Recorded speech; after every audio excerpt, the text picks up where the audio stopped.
tapi tidak sekali merokok pas keluar. Maka yang dikeluarkan itu tadi saya konfirmasi ke pengasuhannya, memang itu sudah ada akumulasi kesalahan sebelumnya. Kita buat upaya dipanggil orang tua, udah pernah juga dihukum, contohnya di sini ada dicukur ya rambutnya, gitu. Kita buat surat pernyataan, malah anak yang seperti ini bang, kadang faktor terpengaruh dari luar kadang itu waktu liburan. Kemudian yang berbahayanya dia menjadi virus bagi teman-temannya. Ada anak yang baik ini, anaknya kayak anak bapak inilah juga sangat polos, bagus, lalu dikontrol. Akhirnya karena orang ini bisa mempengaruhi. Jadi faktor ini sebenarnya kita ingin mendidik anak-anak masa yang baik-baik itu semua yang dididik yang bagus. Tapi udah memang riwayat ada catatannya gitu lah sebelumnya. Kita musyawarah dan ini tidak lagi sudah diupayakan. Ada memang anak candu sudah bang, ada anak candu. Kita mungkin bawaan dari luar gitu. Jadi akhirnya kita putuskan ya kemarin pun naik kelas percobaan. Karena meminta orang tua tetap kita naikkan. Akhirnya ya keputusan terakhir demi kemaslahatan pondok. Ya orang tuanya pun rata-rata alhamdulillah sepertinya menerima dan anak ya terpaksa mungkin tempat lain registrasi gitu aja, dan supaya menjadi efek jerah juga bagi dia. Mungkin memang perilaku yang saya lakukan ini udah terlalu berat karena ada jam 2 malam mainnya. Kita kan ada security juga kita buat pak ya security, tapi jam namanya kondisi pondok begini nggak berpagar semua, jam 2 malam, jam 1 malam, dan itu berisiko sekali, dan semuanya resiko itu siapa yang namanya pesantren lagi gitu. Kemudian terkait dengan dana bos ini kebetulan ada kepala SMP, itu memang yang kita salurkan sesuai dengan juknis yang ada. Kemudian memang kalau 7 juta biaya masuk nggak sampai, kebetulan bervariasi SPP anak-anak itu, mulai dari yang kelas lama itu masih rendah SPP-nya, yang sekarang aja 40.000 kenaikan paling sedikit 40.000 SPP. 40.000 ada 40.000 itu SPP bang ya, ada 45, dan ini SPP pesantren namanya, bukan SPP SMP kan udah gratis semua. Itulah yang ditanggung oleh dana pos kita yang ada, itu semua ditanggung untuk urusan buku paket dan apa segala. Dan alhamdulillah di pondok kita mungkin boleh tanya nanti bendahara, tidak ada satu kertas pun yang kita buat anak-anak yang menunggak SPP. Semua tetap kita kasih makan dan itu juga mungkin menjadi, karena ini pesantren, karena makan semua di sini dimasakkan. Ada juga pesantren yang masak sendiri, memang ada yang masak sendiri, tapi kita lebih bagus masalahnya anak ini dimasakkan supaya mereka fokus belajar. Khusus pesantren tradisional itu banyak masak sendiri. Kemudian ya kalau biaya masuk kemarin kalau nggak salah yang tahun ini itu sekitar 5.500.000. Yang paling besar itu sumbangan pembangunan. Dan alhamdulillah kita bangunkan asrama mereka yang di awal memang itu swadaya dari wali murid langsung kita bangunkan untuk menampung anak-anak kita berasrama, karena dia harus ada asrama, bukan hanya kelas yang kita siapkan, asrama, MCK, tempat tinggal dan dapurnya. Jadi anak mungkin kita tadi stressing yang saya buat, mungkin abang kepingin konfirmasi terkait anak yang dikeluarkan itu rata-rata memang udah ada riwayat kesalahan yang memang akumulasi udah banyak. Bukan kami juga merasa rugi lah keluar anak dari sini bang, rugi, dana bos akan berkurang pasti. Kemudian SPP yang bayar kadang-kadang bang produk ayahnya tak bayar ya. SMP sama SMA. Apanya? Wah jauh lebih tinggi SMP. Kalau kami sebenarnya, kalau saya pribadi, kalau cerita bisnis, kalau kita orientasinya uang, rugi kita bang mengeluarkan anak, apalagi sampai 5 orang. Tapi kita orientasinya bukan itu. Bagaimana anak-anak ini baik dan yang di dalam bagus. Maksudnya begini, ini kan 6 orang itu. Iya iya. Atau 5 orang. 5. Iya. Ini kayak dikeluarkan untuk 3. Ya. Kelas 3 SMA. Proses pembinaan yang dilakukan dari kelas 1 sampai kelas 2 bahkan sampai kelas 3 hari ini, Iya. bisa dikatakan tidak berhasil. Iya. Dalam hal pembinaan di kelas 3. Nah, karena dia dibina dari kelas 1, 2 Iya. sampai 3 tahun. Ternyata dia di 3 tahun dia harus keluar. Iya. Itu menurut saya mengatakan benar. Iya, proses dari awal itu memang kita kan itulah saya bilang ada riwayat kesalahan sebelumnya memang. Jadi anak udah Sebelumnya udah memang kadang ada layak udah dikeluarkan memang dari dulu, tapi tetap kita toleransi, kita bina, mungkin masih mampu kita bina naik, dan kita ada liburan kadang-kadang Bang. Makanya apalagi masa pandemi hampir 3 bulan nggak bisa aktif dulu belajar itu, 3 bulan anak-anak keluar di rumah, ya kadang-kadang mana bisa kita jamin anak-anak terkontaminasi dengan gaya hidup di luar, terpengaruh dengan di luar. Nah, yang berbahaya kalau ini menjadi virus bagi adik-adiknya di sini, Pak. Nauzubillah. Karena ada juga anak-anak yang baik, yang bagus, yang kami hadapin. Nah, kemudian supaya menjadi efek jerah juga bagi yang lain, wah ini nggak bisa sembarangan, nggak boleh terus kalau saya main HP, nggak boleh ternyata saya keluar malam jam-jam 2 malam. Supaya ini menjadi efek jerah bagi yang lain, ya kadang-kadang kebijakan ini kita lakukan, dan itu nggak mudah itu mengeluarkan santri, itu pasti pertimbangan yang sangat berat sudah kita lakukan. Jadi ya itulah yang terjadi biasanya, dan terus terang kami nggaklah sembarangan mengeluarkan santri. Saya namanya ya berkuranglah santri kita. Iya, karena itu bisa merugikan. Iya, merugikan Bang dari sisi apa. Tapi karena itu bukan orientasi kita. Kita kan bagaimana pendidikan kita bermutu. Sehingga itu pula yang membuat masyarakat masih percaya kepada kita, saya lihat. Ternyata di sana disiplin.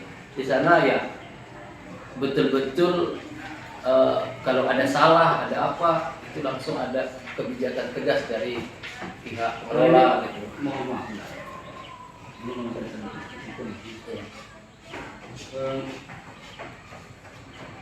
dari total 12 siswa SMP orang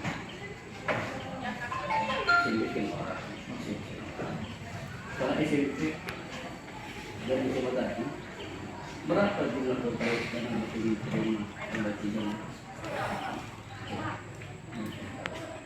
Itu saya selaku pimpinan memang harus tahu sebetulnya. Ya. Tapi itulah saya demokrasinya Bang Helmi. Saya enggak, misalnya ini kepala sekolah. Dan ini pas ada kepala sekolah bisa.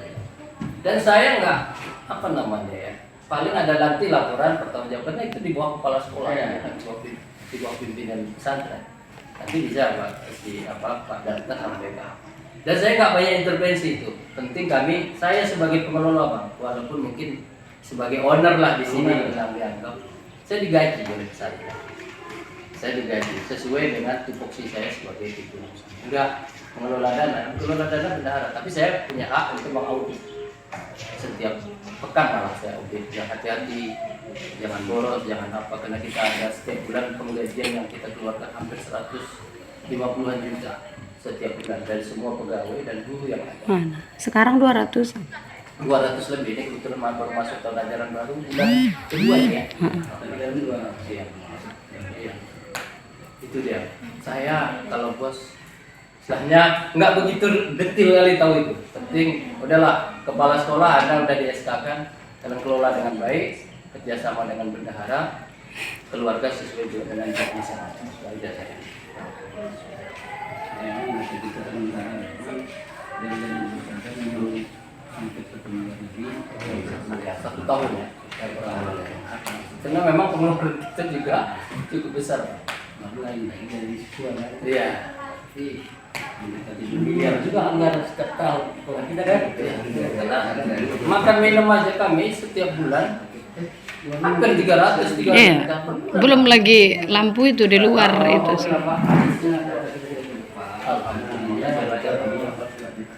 Iya kami bisa menunjukkan ada informasi dari tidak asal simpang jalan kita lagi. Ini kalau ada pun informasi yang lain, iya yang didapat, baik. iya tidak ada yang poin-poin yang memang berimbang ya. Betul. Itulah niat kami Pak. Dari tim Badan News TV, Beranius Bang ya. Badan News TV dan Malik News. Jadi terima kasih atas informasi Pak. Walaupun belum lengkap sebenarnya. Sambil minum Bang. Iya.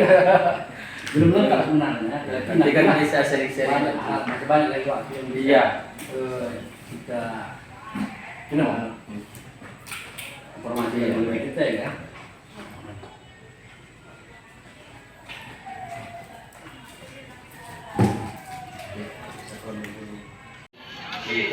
pandangan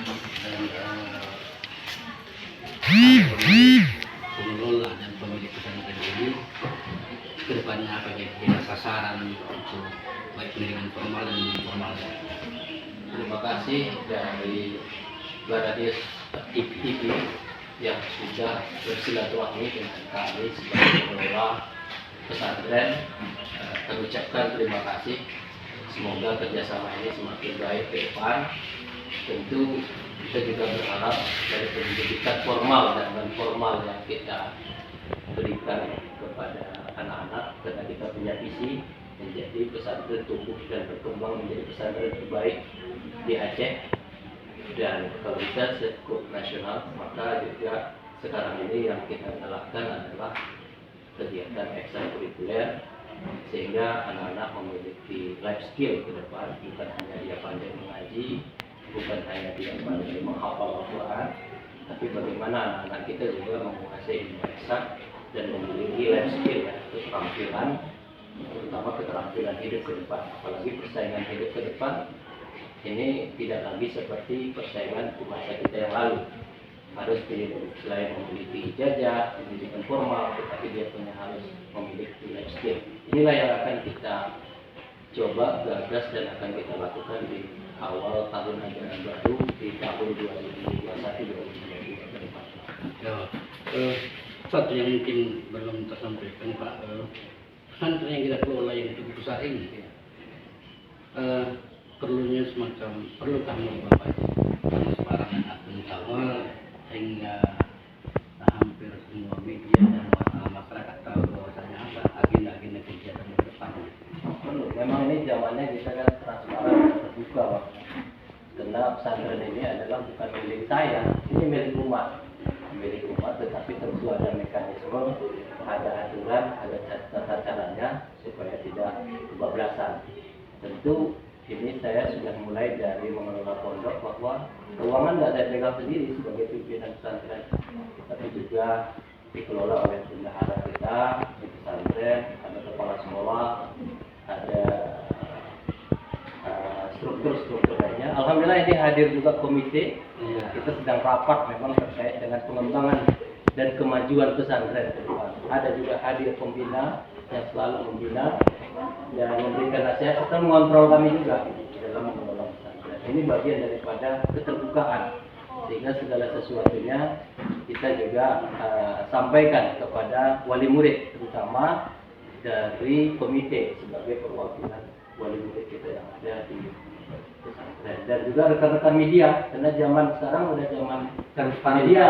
Iya, kalau orang yang nggak pro media, nggak ada media sosialnya, maka dia akan tenggelam dan tertinggal. Hari ini kita harus memiliki media. Untuk pesantren kita juga punya media, ada RJTV, ada Facebooknya, sehingga wali murid juga bisa melihat apa kegiatan di pesantren kita.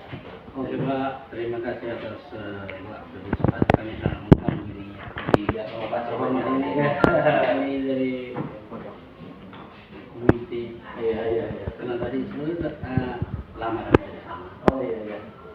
Karena itu juga agenda mengawal kepada ini nggak ganggu. Enggak. Memang tadi saya tanya boleh nggak komite sendiri? Iya. Mohon maaf. Apa? Anton. Wajah sering nampak. TV itu Pak.